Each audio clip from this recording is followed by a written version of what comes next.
reason why I say it's good for sales reps to hear this is because sometimes sales rep will find out what red line the company has that they're selling for, and then they'll be like, "Oh, you guys are gouging," and you guys don't understand. Most solar companies are operating. If they're a dealer, they're operating on a 5 to 6% net income. These guys are not running around, wealthy as all hell. So understand if you don't have at least 30 cents, and if you're a newer company, you probably need more just to get off the ground because you don't have the economies of scale. So when you're building those comp plans, start with that 30 cents per watt in mind. Much be like an endless content machine, especially with like AI these days. It makes it so easy. It's like ChatGPT. You can literally take these transcriptions, it'll summarize it for you, and you can have it create like months and months worth of content just using your video and your audio. So that's why I'm like now definitely trying to get on more and taking clips, quotes, and all that. Might as well. So let's let him in. Get him in. Boom. Is that him right there? Taylor Armstrong, Solarpreneuer podcast. What's up? Right. Usually we just hear your voice being on a podcast. We get to see your face, huh? Yeah, I'm trying to get more into the video, but I've heard good things about this Riverside thing. Maybe I should check it out. Works pretty well. Well, don't worry about the blurriness right now. When it broadcasts, you won't see it. It'll be all clear. So if you're worried about that. Okay. Cool. So what's up, bro? This is Josh King. You know Josh, of course. Yeah, I think we met. What's on, Taylor? What's up, How we doing? Good. When's the last time we spoke? Was it SolarCon or the Gala or some event, I think? Yeah, probably. I don't know if I saw it the last SolarCon, but maybe at like the influencer dinner thing. Right, the Gala. Yeah, the Gala. Yeah, speaking of the influencer thing, Taylor Armstrong won the League of Influencers competition at SolarCon. Great job. We're going to talk a little bit about that and the Sardinia, Italy trip. But Taylor is actually one of my favorite people in the solar industry. He's been making amazing content for years. Literally, the word podcast in solar is synonymous with Taylor Armstrong. When you think of anybody thinks of podcast, first thing is Taylor Armstrong. He's been doing it for years, but not only that, he's in the solar industry, in the grind, door knocking, coaching, training, recruiting, all that good stuff. And so I know it's usually you're the one interviewing guests. So we're going to do a role reversal today, Taylor. Is that cool? Yeah, love it. That's good, especially if I can maybe repost on my podcast.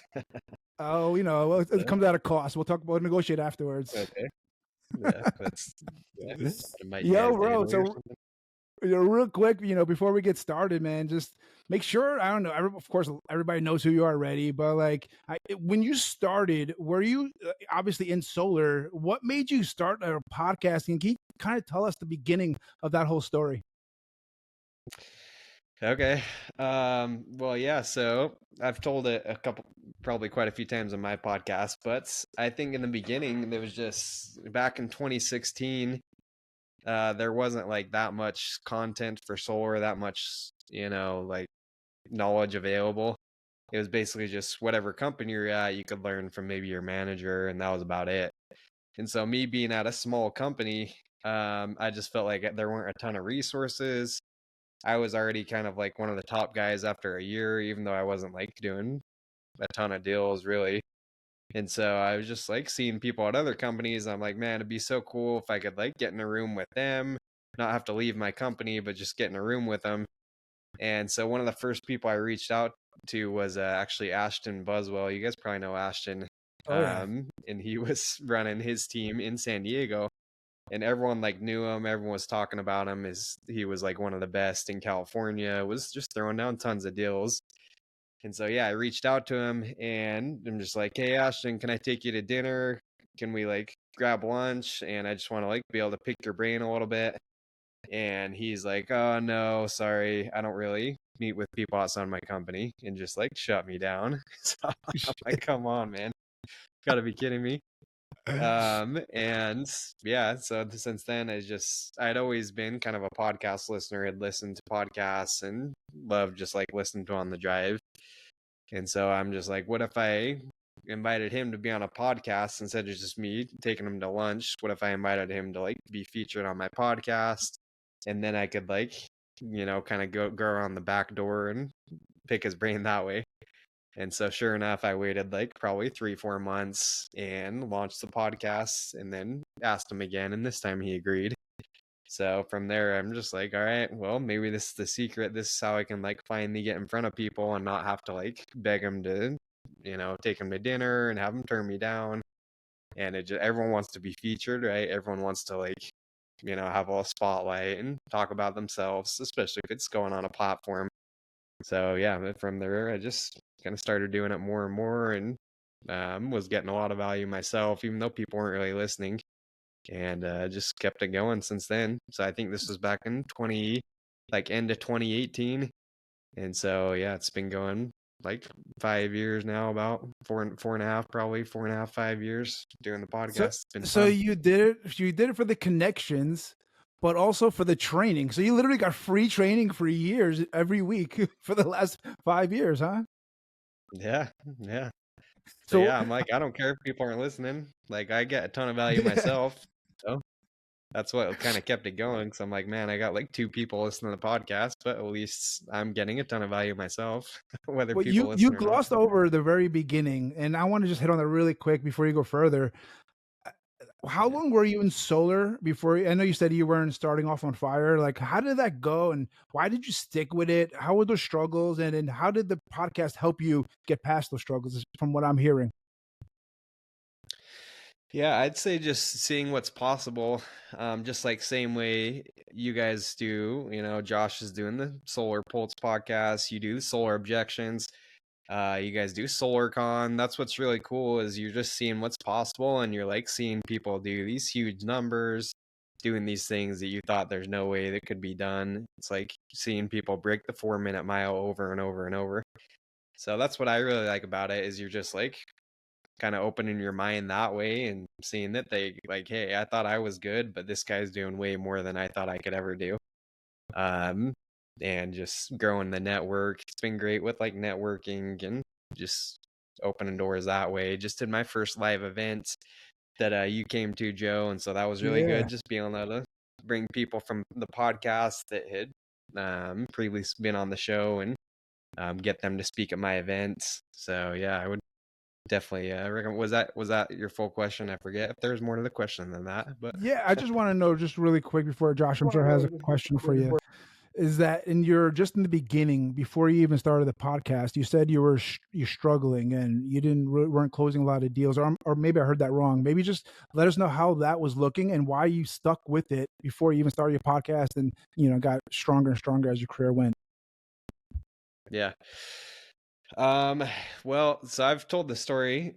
Yeah, if people listen to podcasts, they maybe have heard these things a dozen times. But like in the beginning, when I first came out and did solar, not everyone knows, but like my dad's a dentist. Parents both college graduates and all that.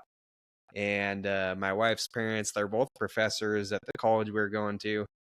And so I think I was just like feeling a lot of pressure in the beginning, just like I wasn't doing that great. And my mom, she was calling me like every other week saying, hey, when are you going to do something with your life? Like, you're wasting your time out there knocking on doors. Yeah. Like, that's not that's not a career, man. Like she just kept on calling me. And so there's just like that pressure. And, I guess that feeling that I didn't want to disappoint my parents. My dad's a doctor, all this stuff. Dad's a dentist. And so I think the turning point for me was just like I either had to figure it out, or I was just going to go back to school because I couldn't keep disappointing people, and like had just gotten married. So yeah, there's this like competition, and that's kind of where I had my breakthrough. And yeah, it's something I talk about a lot, but like I hired a coach. I just decided I was going to go all in, just like go out and knock doors all day, where before I was just kind of, 3-4 hours going out and knocking. So I'm just like, you know what, let's just see what's possible. Let me go all in and see what I can do. And then, yeah, I ended up winning like, top rep, won like the trip to Hawaii, and, how I like winning stuff, Oh yeah. just like won the trip to Italy. So yeah, that's where I kind of like, I guess, just And had guess the who you breakthrough. Like, invited? hey, And guess who you invited to Italy? Who you bringing with you? Yeah, well, had to bring the wife, otherwise No, I was getting your kicked out of the parents. You're bringing your parents. It's like it's Yeah, coming bringing my full parents. circle. Yeah, It's like that's thanks to true. your I didn't door think about knocking that. career, now you're taking them to Sardinia, Italy for a week, baby. I know. It's like, take that, mom. You thought I was a loser. Who's taking Huda on a trip? It's like almost like buying her a Yeah. house, right? It's almost the same thing. Yeah. Yeah, exactly. Yeah, but no, so it's been cool just to have that. And I think everyone should have that. Like if they're not having success in solar, I think you either have to like get out or just like basically give yourself a deadline. And that's what I try to do with some of my reps that are struggling. It's like I don't want to see people not making in this industry. I don't want to see people fail. So let's set a goal. Let's set like some hard numbers you're gonna hit. Let's go all in and see what can happen. And I think that's where people are either gonna like break through when some pressure's added, or they're gonna see that maybe solar is not for them and get out. And luckily, I figured out that hey, I can be good at this. I can be the top guy, even though I never was before up to that point. And like I can make good money doing this. So yeah, I think that's where it changed for me about a year in or so. And what you're talking about, like when you asked that guy, "Hey, can I get some tips?" and he said, "No, no, no," and you got him on the podcast. And I'm sure that's happened a few times now, and now you probably have no issues, speaking with people. But like ultimately, what I see that as is like a decentralization of industry knowledge, or like an open sourcing of industry knowledge. And it's really interesting how the industry has changed because of online education platforms and podcasts and stuff. When I came into solar over 10 years ago, the only possible way you would figure out how to sell or technical stuff is if you joined a company. There was nobody, no podcast, 2014, 2015, like no chance. And even if you went to another solar company and asked for help, they would, we always had like all the solar companies back then, we had a thing where if you saw someone's resume and they worked for someone you knew, you'd call them and say, "Hey, like, is this guy fired or what's going on?" It's like, "Oh, no, he still works for us. Why is he applying for you?" And then you'd shoo him away. It's like, "No, we don't cross paths." But now it's very different. And it's interesting with like online education, we've seen it a lot at VSC. Someone who didn't really know any better or didn't know that, the types of support or tools they should be getting because they were isolated in their company, they start seeing online stuff and they're like, "Wait, really? You guys have like live training? Like I have a phone number of one guy and he never answers my text." And it's cool because it enables the guys who actually care about their sales reps or their customers and are actually doing good work to shine a bit more. And so anyone that's involved in the industry, they see a podcast like yours and they hear the experiences of someone else and they're really cool company. They'll be like, "Whoa, I'm not getting treated properly here. I need to start taking a look and making sure I get myself in a good environment." I think it's a cool little symptom of getting free information out there and getting other people from other companies on a public platform. Yeah. Yeah, definitely. And I don't think anything will replace being part. I always recommend, especially new people, like go be part of a company, go get in a good environment because I'm sure you guys creating content, you know how it is. Like of the people that actually listen to podcasts that show up in trainings, it's like reality is most people aren't going to actually implement what they hear. Like I think we'd have a lot of people making $1 million if they were implementing every single thing that we all talked about, like in the content we produce. But most people aren't, and so that's why I think it's pretty valuable to be part of like a good culture. Not only just like listen to it, but be around people that are like implementing, that are making the money. So I think you gotta have like you gotta have the community aspect too, not just the content.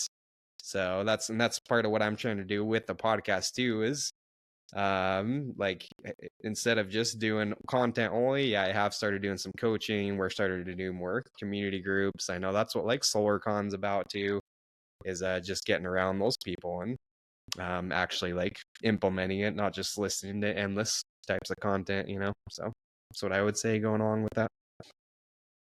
You've been doing these podcasts for years now, man. All kinds of guests, and they have strengths and weaknesses. But this is about you. So, what are like some of your like strengths? So, what are some things that people don't know about that you could bring to the table when it comes to coaching and training and networking, and throw in their weaknesses too, maybe if you want. Just kind of give it, the community a little more details about you, Taylor. Yeah. Um, yeah. I'm trying to think of my weaknesses. It's tough when you're He's when you're perfect. He's got no when you're so weaknesses. perfect, right? No, I'm just kidding. But no, like, yeah, I think I struggle with the organization stuff, and yeah, just like, and that's part of why I just did a referral boot camp, that Joe came to too, and that's one of my weaknesses. Like, I'm getting better at it, but that was actually a big reason I did a referral boot camp, is because I selfishly wanted to get better at referrals and like structuring them. So I'm I like, see hey, what you do now. Anytime you want a training, you just go make it happen. You yeah, just bring in the exactly, yeah. trainer to do an interview. Exactly. Yeah, and that's, goes along with the podcast too. I get guys that can teach me stuff I don't know. Free coaching for me. But yeah, like I definitely struggle with organized systems, and yeah, just like having systems to build a team, because I've always run teams, but like, yeah, just like, speaking honestly, I've never grown a team. The biggest team I've had is maybe like 25, 30 dudes. So I'm definitely trying to like start implement that, get better at systems, running the systems, not just people, because I know I can coach individual guys. Yeah, I've helped a lot of people make money, and I've done like one-on-one coaching for a little bit now and help people get results. But yeah, that's kind of like the next step that I'm trying to grow, is just get into leadership, and not just grow like a couple guys, but actually grow a team and get the systems going, so I can, help a lot of people, not just help like a couple people that are doing one-on-one coaching. So yeah, I think that's where I struggle with, and yeah, like, I've worked a lot with Grant Attaway. He has this whole, and I think Skill you have brand. it too, Josh, is just like the whole CRM structure follow-up game. Because yeah, my background was pest control, right? And it's something I've had to like try to work really hard to break, just the mindset of, oh, we knock a door, they don't buy, it's on to the next one. So that's like always been a struggle for me, is just like, Classic. yeah, Classic. if Yeah. they don't get it, like for years I just treated it like pest control. If they don't sign up, they don't sign the contract, they're never going to talk to that person. Or if they missed their appointment, if they had something come up, I wasn't even like texting to follow up. I just be like, well, I guess they're too busy to look at solar, go knock another door. And so that's another thing that I've tried to improve, just putting it in, organizing leads and CRMs, getting more organized around that. And yeah, just getting better at my referral follow-up game, and then building teams, having more systems in place to grow a team. So those are definitely weaknesses that I'm currently working on, trying to get better. And the technical and the follow up for door to door guys is always like, we didn't even have no show follow up sequences back in the day with our door to door teams, because it's in person. You go boom boom boom. There's a bit of tech now, Thankfully, the door to door guys have a percentage of the tech that the virtual guys have. But if you're just door knocking and you're just taught next door, like we didn't know follow ups. No. We were, in fact, I remember specifically training people back in the day. Oh, should I follow up to that one? No. Go to the next one. Find the new deals. So it's like this thing that's imbued into the in-person, in-home culture. And I don't know. It's good to see there's a bit more tech and follow-ups and systems in person now. But I mean, that weakness is not unique to you, right? It's like every door-to-door guy has just been hammered down with that weird culture of no follow-ups. Yeah, and we're learning from the virtual guys, so that's what's cool. You virtual guys, I think, are hopefully teaching us a little bit that we should not just throw our leads away, and that maybe it's better to have stuff besides like pen and paper. Because yeah, it's like all I had for the first 2-3 years in solar was just, I would fill out these little qualification cards, and then I would just take a picture.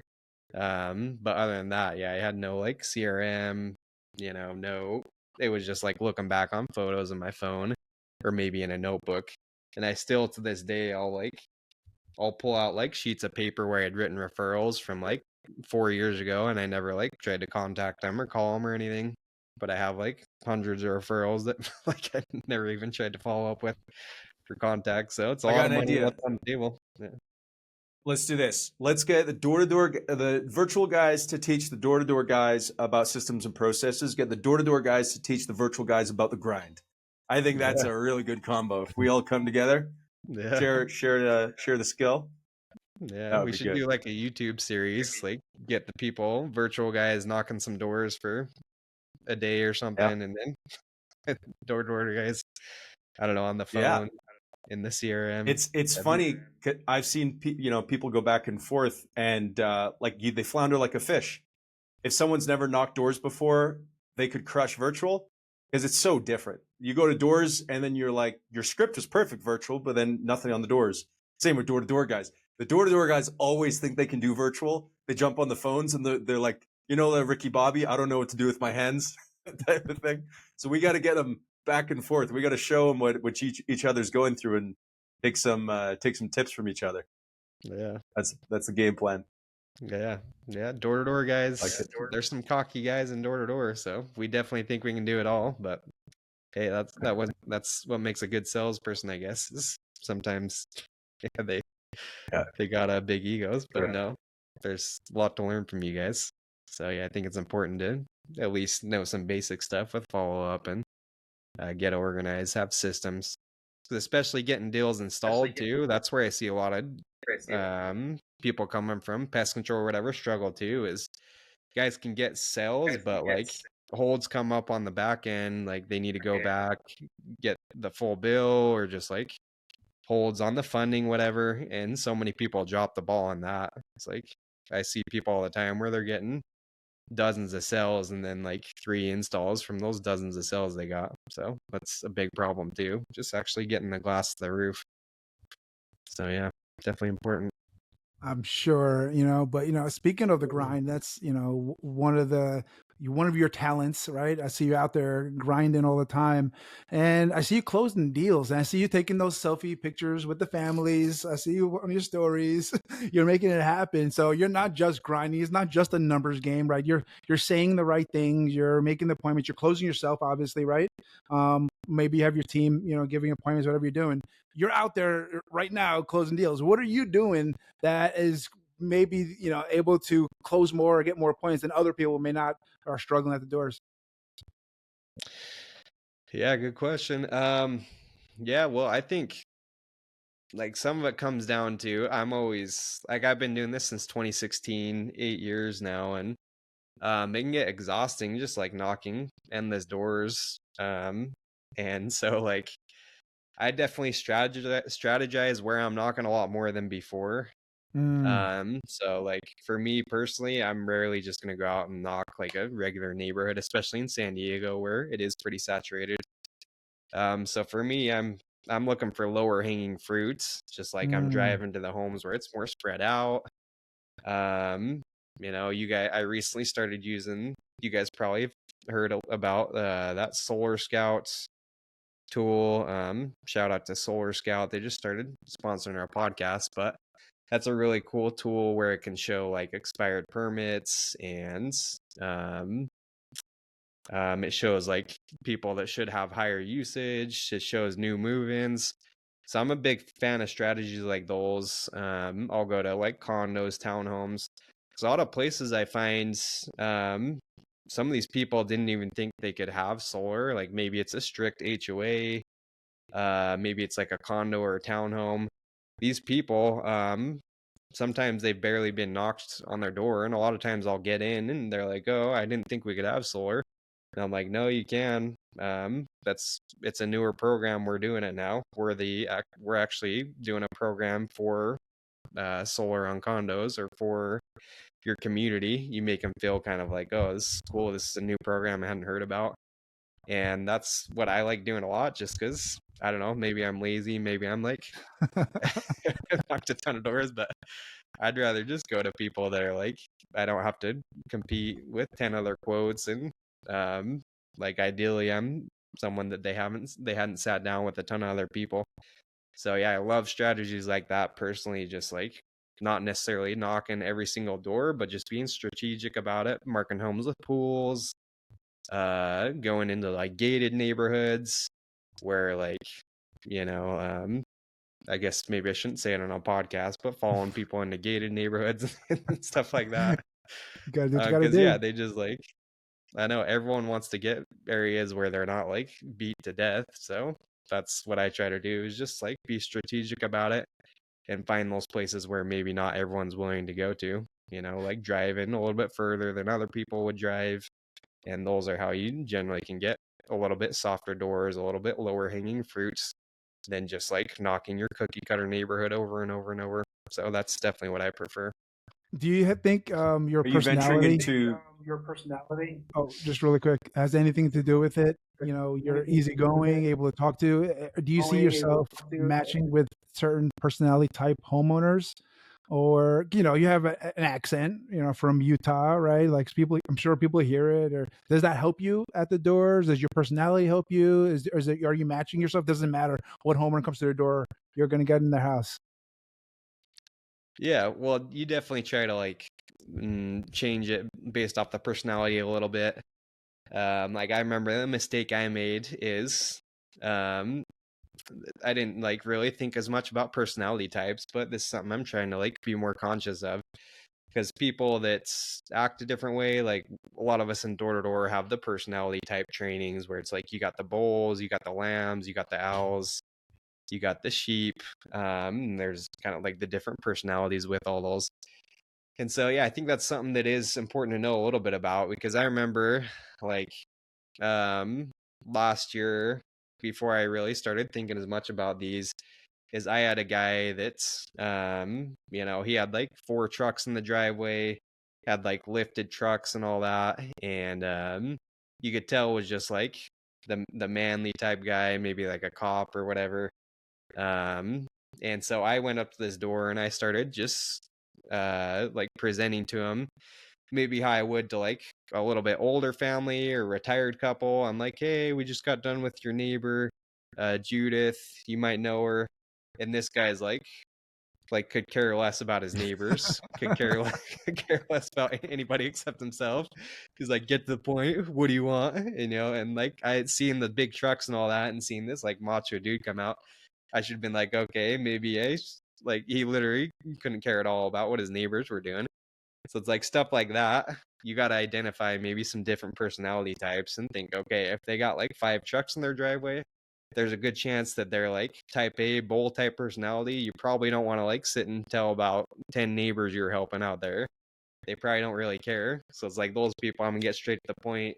Hey, I know you guys have probably heard about solar 10 times. I'm guessing you don't have it because the numbers didn't make sense. Yeah, that's exactly why I'm here. This is a different program. The numbers are making a lot more sense now. So we're just going to be in the neighborhood tomorrow and the next day, dropping by with all the info and just getting, straight to the point like that. So yeah, I think it's important to know some personalities, but I guess to answer your question, Joe, yeah, I think I'm like, my thing is I just try to come across super calm, super chill. And like, I think that's what's worked for me over the years, is just act like I'm the UPS guy. Like I'm not there to sell them something. I know you guys just had Jeremy Miner speak at SolarCon, but that's his thing too. It's like, if people aren't triggered by that sales resistance, it's going to make our jobs way easier, right? And so I think the way you don't trigger these people is you just come to the door like that, like, hey, this, I don't care. Like, you're not going to say that, but just come across with the attitude, with the mindset that like you're good. You're just like the UPS guy. You're just asking for a signature. Lots of people are trying to get in on this, but hey, I'm just the messenger. I'm just the guy coming back with the info. And that's my whole goal when I'm knocking doors, is just to like spark enough interest to come back with some information. Because I think too many people, especially new guys, they get in this habit of like actually selling solar at the door. And I've just seen that very rarely work. It's like your goal is to sell the appointment, spark enough interest to get back in the home, right? But people are like, oh, this is why you should do it. These are all the benefits. These are the panels type we're using. These are the inverters. Like, no, no one cares about any of that. It's like, just tell them when you're coming back. Tell them you're going to come back with a custom brochure for the home. And I find that works way better, just like kind of getting your foot in the door and buying yourself time to actually get back, whether it's like a same day appointment or next day appointment. But yeah, that's how I come off, just like super chill and just really like, I don't care whether they do it or not. This, I think, is the right mindset to have. Yeah, too many guys, especially new guys, or even guys who've been doing it for a while, think that they're selling solar panels and inverters. So all the technical stuff, and then they'll be like, "Oh, I'm going to list the features of this amazing solar panel right on the door and all the cool technical aspects of it. And so they don't realize what they're actually selling. They're selling the problem and selling the solution. In fact, we would have like guys that send through the resume back when resumes were a thing. That's how long I've been in solar. And they would say like electrical engineering and photovoltaics or something on the resume, right? And then they'd be like, yeah, I just want to get into the solar industry. It looks so cool. I'm like, you understand this is sales, right? If you start riffing the technical details of solar at the door or on the first call, there is no way they are going to listen to you. And they cannot get that through their mind. It's a disconnect for a lot of people. And when you guys start up, they learn a lot about this stuff. So they think it sounds cool. Whoa, we have black on black panels. Whoa, we have this amount of efficiency. That's so cool. I'm going to tell all my customers. Oh, damn, why are my results getting lower, Josh? My first few weeks were better. It's because you didn't know enough details to overcomplicate it. Go back to that. On the doors, it's even more important. You got to quick in, out, build problem, build pain. Okay, I'm going to be back here. Get that? Yes? Because with the doors, unlike virtual, you knock on the door in their home, probably going to answer it. With virtual, if you don't do the right things on the first call, all they have to do is not pick up their phone. So the door strategy, in and out, build the pain, build the problem, keep it simple, and get back there. Always wins. Yeah. Yeah, and I think even in the appointment, when people are at the appointment, I think that's a problem too, is just like giving too much information.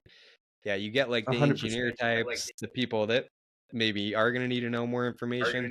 So yeah, those people you got to present it a little bit differently, but in general, I think, yeah, it's like you said, you're selling them the solution. You're not selling them the panel type. You're not selling them the inverter type. You're selling the benefits they're going to get and tying it back to their situation. So yeah, I think it's a great tip for anyone maybe newer in sales right there. I mean, especially in the US market where a majority of people have no idea about brands or technical stuff. In Australia, everyone knows the brands and the technical. You sort of have to mention something. But in the US, maybe some place in California, maybe some places, but there's so few people that they actually know brand of inverter, brand of this, I want this brand of racking. And if you're talking to that type of person, don't build the habits for the 1% when you should be talking to the 99%. Right. 100%. You know what this year is too, right? We're talking about election season. So, this is when we're talking to homeowners and, especially in person, they just seem so much more like throwing politics out there. Like they testing you out. Are you a Biden? Are they smelling you, Trump? How is that affecting your pitch, your presentation, and who you voting for? No, I'm just joking about the last part. Trump 2024. Just kidding. Yeah, well, I don't know. I haven't gotten a ton of that out here. I'm sure maybe we will once it gets closer to election season and all that, but I don't follow really politics much at all, so I don't like get too much in the deep end with it, but I just try to like make it a benefit, whatever they're saying, whatever their political beliefs are. It's like, yeah, you know what? That's actually why I'm here. Just because luckily the government, they've come out with tax credits. They've come out with incentives. There's the Green New Deal. There's the Inflation Reduction Act. Just start throwing all these terms at them. And most people have no idea what any of that is, but it sounds cool to them. and so like, yeah, it's actually why I'm here is because of the Inflation Reduction Act, because luckily they have approved new funding for this. And especially in California, like the big thing here is most people have looked into solar. So really what works well for me is just like assuming that they looked into it. They looked into like an older program, but then just being like, hey, it's actually new. Have you heard about the Inflation Reduction Act? And then 99% of the time they have no idea what that is and be like, okay, well, that's actually why we're here, because before when you looked at it, the funding didn't make sense. You could only do it if you like took out a big loan or if you put a bunch of money out of your pocket. So now, luckily, with a lot of this new legislation and just the political environment right now, luckily we have ways of doing it where you don't have to like take out a loan. You don't have to win the lottery. You don't have to take out your check-ins account. We would just get you a lower fixed rate for power. And that's obviously for, someone like a power purchase agreement or like a lease out here in California. But yeah, I think people definitely should know a little bit and bring that up. I don't think you have to know all the details about it, but I'm sure occasionally I'll get caught by someone that knows every single thing going on in politics in and out, and maybe that won't work as well. But, but like for most people, yeah, you can bring up some of this legislation, and yeah, I think people love hearing that, and they're like, oh, it must be different because there's new mandates being passed, and yeah, it works pretty well. Just a I great always kind of wondered, contrast between the old versus new. I always wondered, since you have like the biggest podcast in solar, do you get any homeowners hitting you up like, hey, you seem like you know everybody in solar? Actually, you might be the right person to hit up. Do you get any homeowners hitting you? And do you make any content for homeowners? I know you do on IG, but that's more for the solar community, right? Or do you make any content specifically for homeowners? Not really. Yeah, maybe I should, but funny enough, I don't know if I told you this story, Joe, but I actually got caught red-handed. This was probably like 3-4 months back. But some of my podcasts, what I'll do is I'll take like live footage. I'll record most of my deals that I'm going to, right? And so I recorded this like super analytical engineer guy, didn't close him, and I took the recording from it, and then I posted it in a podcast, and I made the mistake of titling the podcast like super analytical close, wouldn't sign, something like that. And then this guy, sure enough, he Googles my name, which I never would thought people were actually Googling my name, but of course the engineer does that. You're famous, So bro. he Googles my name, and yeah, we're supposed to have like a follow-up appointment. And then he texts me the next morning. He's like, hey, I just saw that you posted like a recording on a podcast that you did, and I never authorized that. So I will not be doing business with you. And like I acted super, and I was like, oh shoot, I just shot myself in the foot. Like I'm gonna get sued or something, and like fired by my, I don't know. I was like all nervous. But luckily it did simmer down, and it was funny because I'm like, I apologize, and I'm like, oh hey, sorry, I just use it for some training, but I can definitely take it down.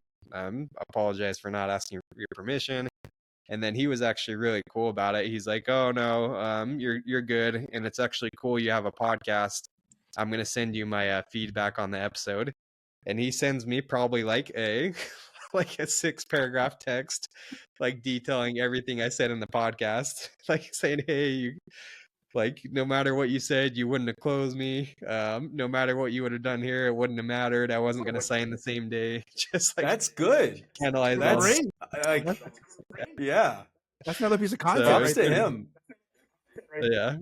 So it was pretty funny, and I think he actually like had some respect that I had a podcast.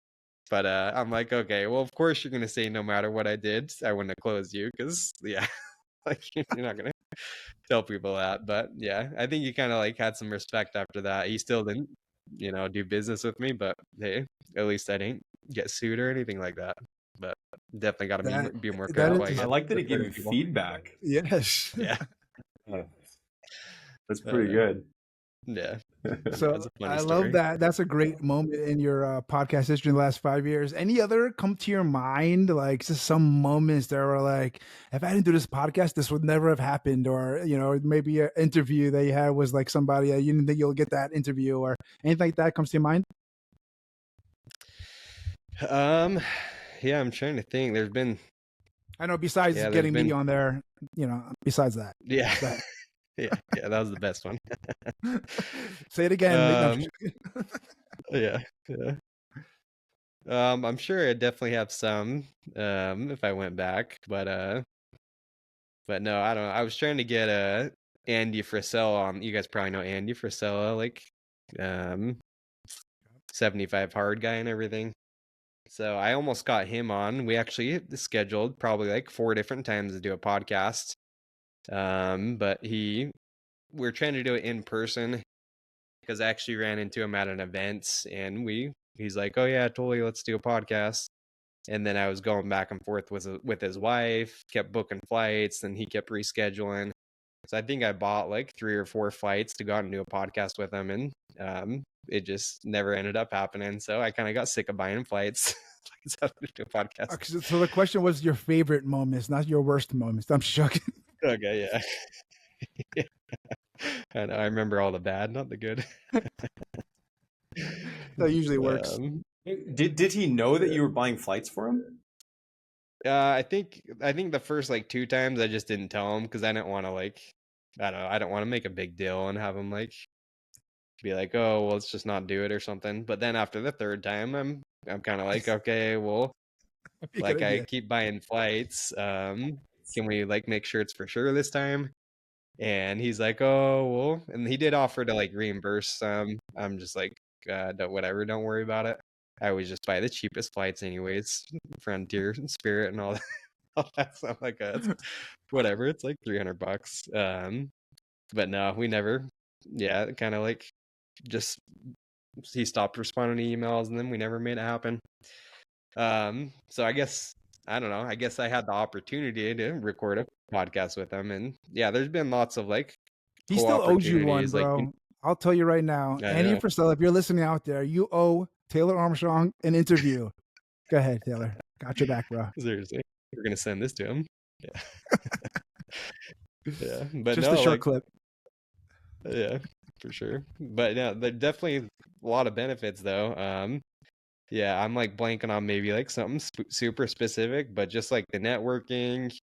Yeah, it's like a lot of coaching opportunities. I've gotten coaching clients where obviously it's podcast has helped build kind of some credibility after 4 years doing it, 5 years doing it. And yeah, like, just the competition we just did with SolarCon. Like, obviously, there's no way I could have won the trip for that.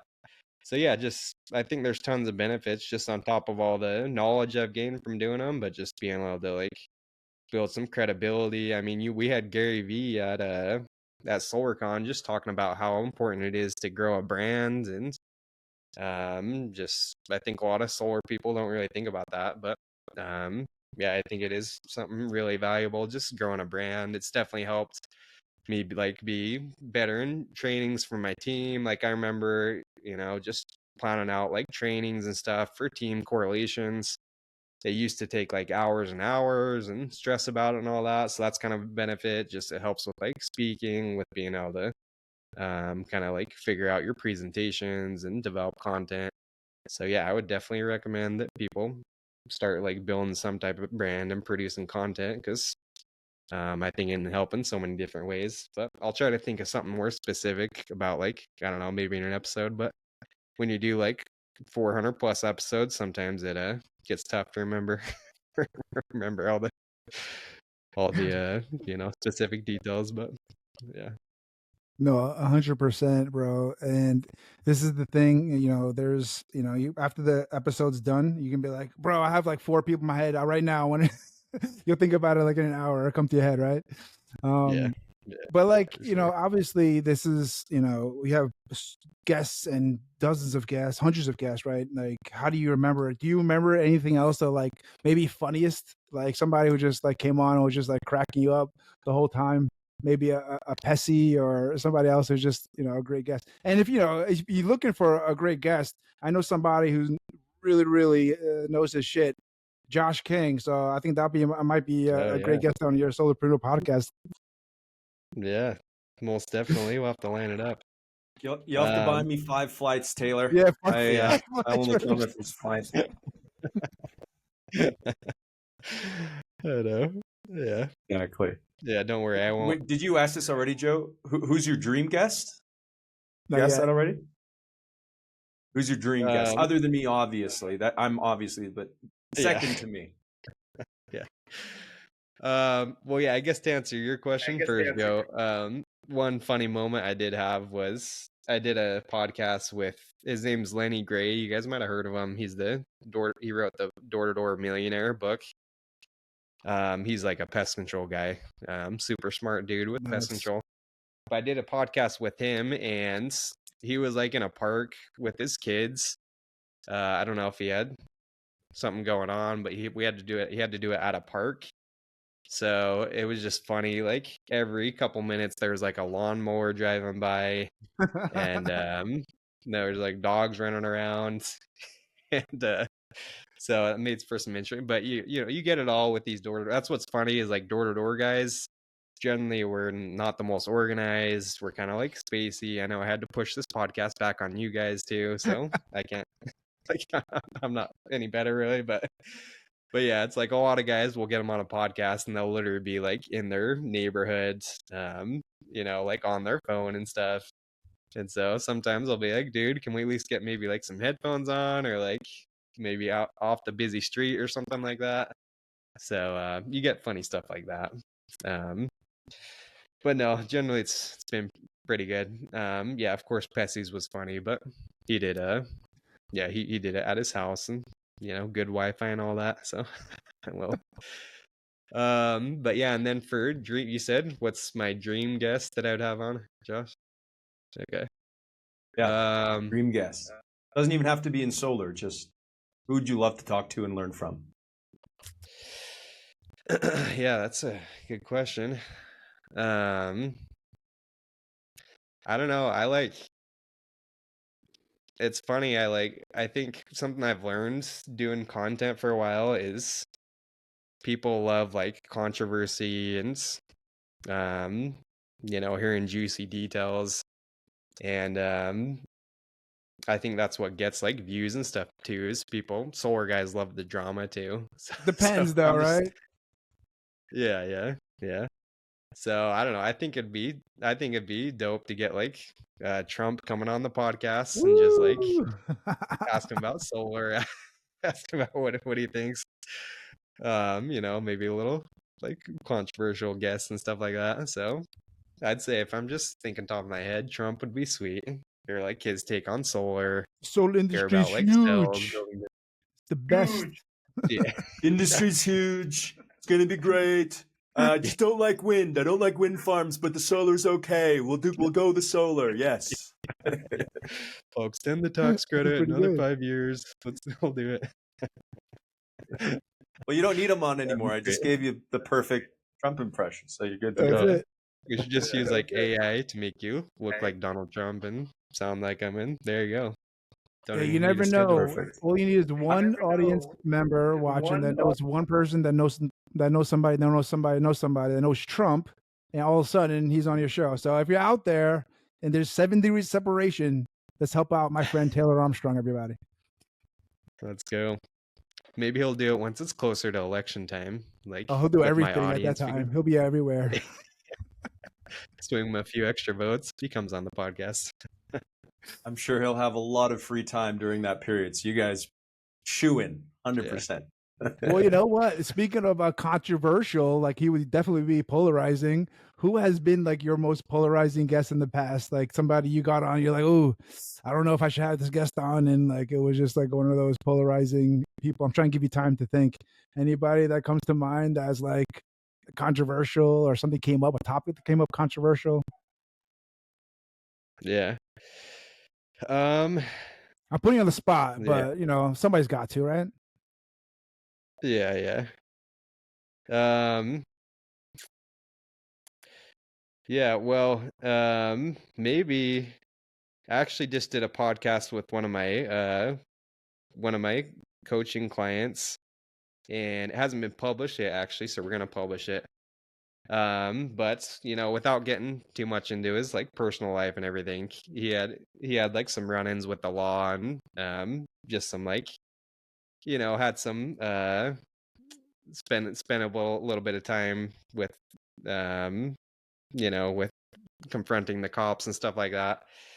And yeah, so I would say maybe that was a little bit controversial, just because I'm like, man, are people gonna like blow this guy up? And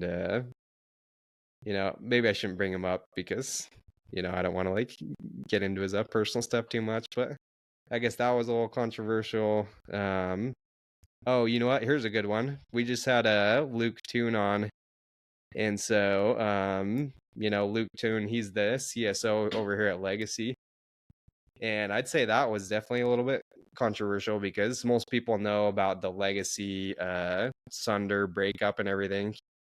And yeah, this was definitely got a little juicy because he just told his whole story, where like he broke his back playing pickleball, and that same day that he broke his back, the dude that he was playing pickleball that was at Legacy at the time, he basically like did this whole mutiny where he's like, all right, one of the owners of the company is down. He can't like do anything right now. He's literally in a hospital bed. So this is our time. And he got like half the company to jump ship and go start Sunder, right? And I'm like, so he's just him telling that whole story. I'm like, oh, that's a crazy story. Like, literally breaks his back, and then while he's basically like, I don't know, sedated, all this stuff, this other guy just goes and like starts his own company, and then he wakes up, and then half his company is like gone in a day. So talk about kicking someone when they're down. But I thought that was pretty crazy, and I have a really definitely got quick a little juicy. question. Since you're bringing, since we're talking about controversy and podcasts and interviews, what do you do if you have a ability to get like a really good guest on, but they're like super, they're hurting the industry, or like I don't know, how about like Jason Waller, Pink? If you wanted to be on your podcast, would you want him on just because of his controversial past in the solar industry, and how maybe people he hurt, or do you think about that stuff at all, or is it just like I'll learn something from this guy no matter what they did in the past? Yeah, I think I'd probably still have I actually don't know too much. Maybe I've heard his story, but yeah, I don't know exactly what went down with that. Maybe I should have him on. But no, I think it's still good to like hear the experience, and like I don't know, a person I think of that I actually haven't done a podcast with her yet, but it's like Abby Buckmiller, Oh yeah, it's she'd be like, great. Yeah, yeah, we're like on. she was running Empire, and just like basically overnight Empire didn't exist anymore, and all this stuff happened.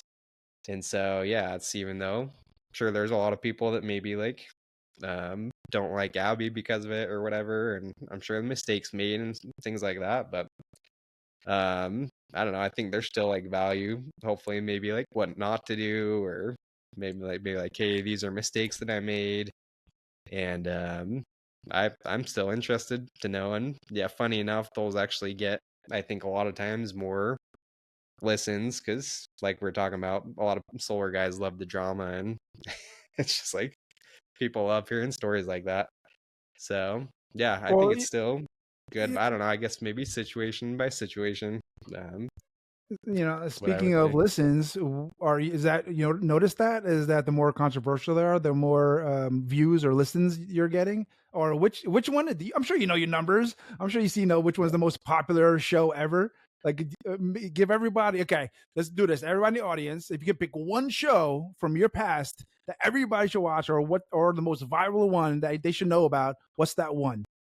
Besides mine, of course. I'm surprised you just didn't self-declare yours as the number one podcast, Joe. Besides me, of course. Yeah, besides Joe.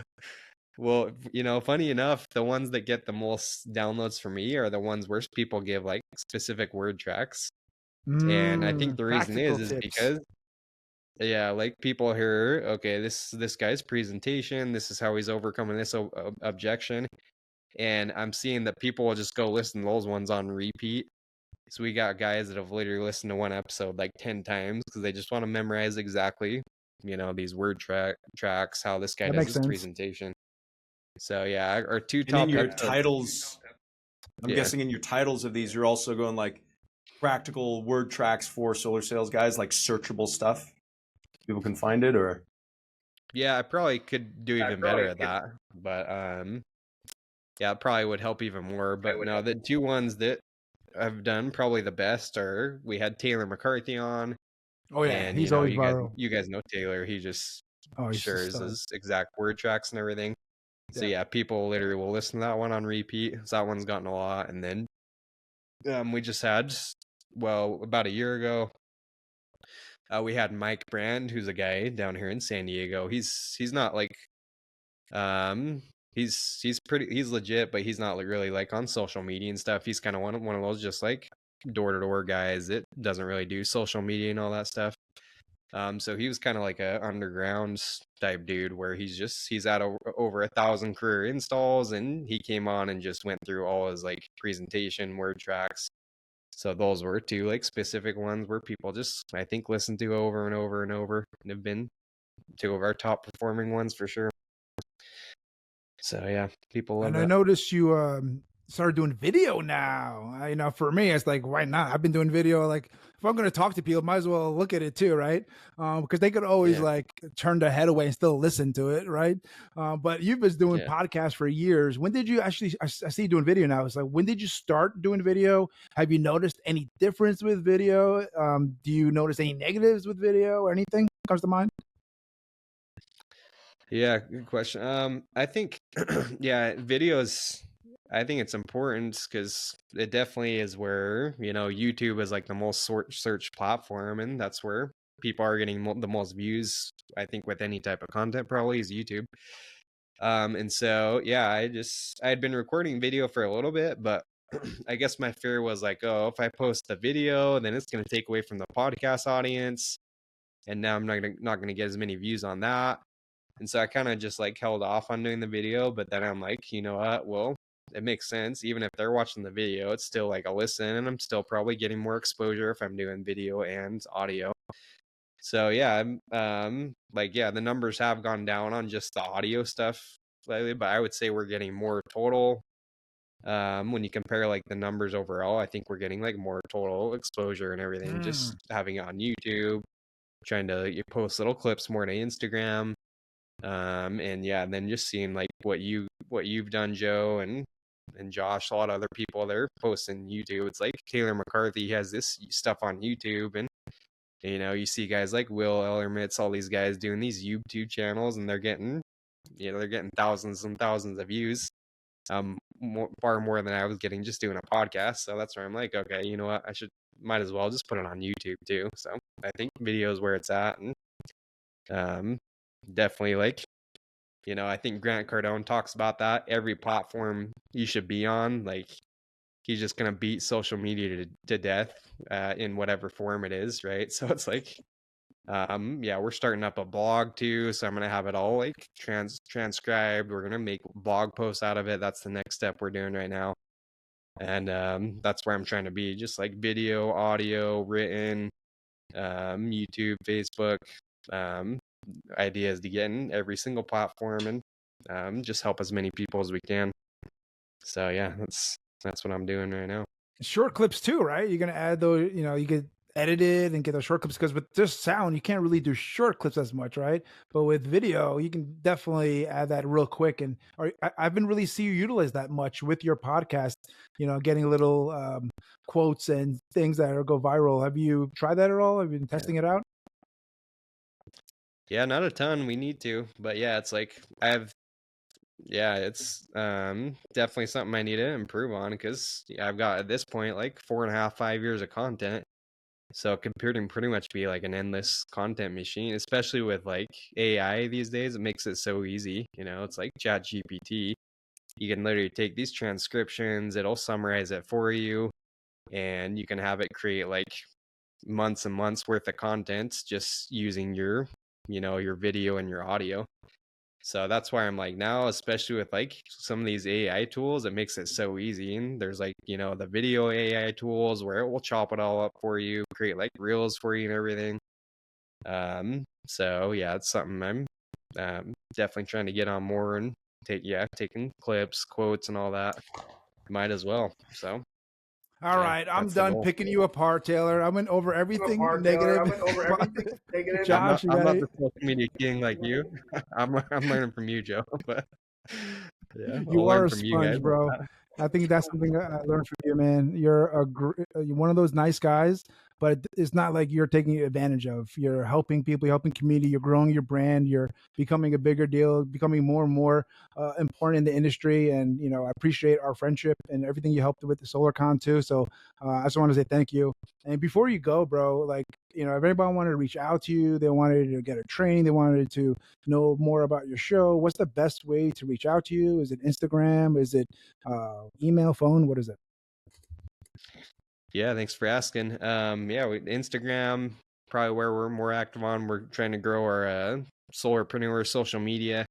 So it's a Solarprenuer podcast on Instagram. I'm Taylor J. Armstrong on Instagram. And if people are interested, we've got there in our links, we've got some like free guides, some free closing, along with like a list of our top podcasts. Because a lot of people come on and they're like, okay, where do I start? I've done like over 400 podcasts, so it can be overwhelming. It's like, okay, what podcast do I start listening to? So if people want to get that, they can, I think it's just, let me double check it. I think it's just top10.solarpreneurs.com. Yep, the number 10. And they can go get that, and that gives them a good place to start. Go shoot us a follow on Instagram, Facebook, and we'll try to respond for sure. Make So, sure appreciate you everybody guys having knows me on. how to spell Solarpreneur. SolarPreneur. Because a lot of people messed that up. Actually, got that right, Taylor? Yeah, that's right. Josh, Yeah, anything else before? Go ahead. I was just gonna say I was the Solar Pod God. Yeah. There you go. I was the 5th grade spelling bee champ, Joe. I don't know if I ever told you that. So That's where you get your spelling from. I guess I picked a hard word to spell. It works, man. It's a brand. It's an awesome brand. Anytime anybody thinks of a podcast in solar, the first thing everybody says is Taylor Armstrong and Solarpreneuer, bro. So you're doing a great job, man. Yeah. Thank you. Appreciate you guys having me on. It's been awesome. And yeah, we'll have to have you on soon. Thanks for coming on, Taylor. Okay. You're the man, bro. Thanks, guys. Appreciate it. Solarpreneuer, we're out. Take it easy, guys.